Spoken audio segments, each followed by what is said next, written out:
Tutto il calcio minuto per minuto. Buona giornata a tutti dalla redazione sportiva di Media News TV Europe per il consueto approfondimento sportivo.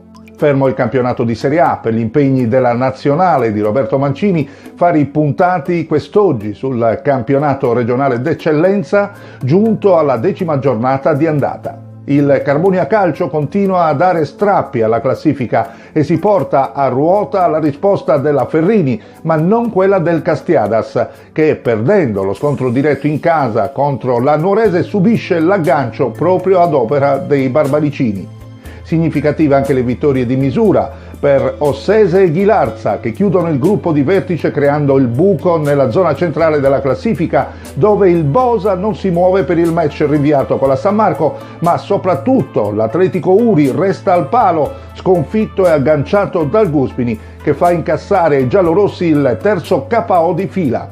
Tutti fermi nelle ultime 7 posizioni in classifica, con un piccolo passettino fatto dalla Palma e Porto Rotondo in virtù del pareggio nello scontro diretto.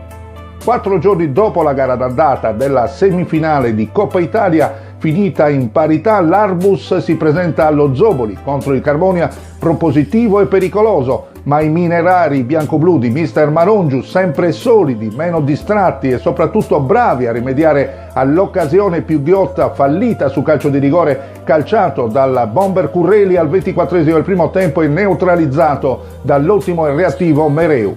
Così accade che i biancoblù, sempre in testa alla classifica del campionato, vincono di misura con uno striminzito ma importantissimo 1-0, una gara complicata contro un avversario tra i migliori visti allo Zoboli in questa stagione targata 2019-2020. Il gol decisivo arriva al 23esimo della ripresa con Contu, subentrato nella seconda parte della gara, che centra il bersaglio a conclusione di una bella combinazione con Cordeddu, regalando al pubblico di Carbonia il quinto successo allo stadio Zoboli. A fine partita mister Andrea Marongiu può regalarsi un sospiro di sollievo per una vittoria sofferta ma importante per continuare la marcia in vetta alla classifica in una stagione certamente non facile per le ambizioni di promozione del blasonato club minerario.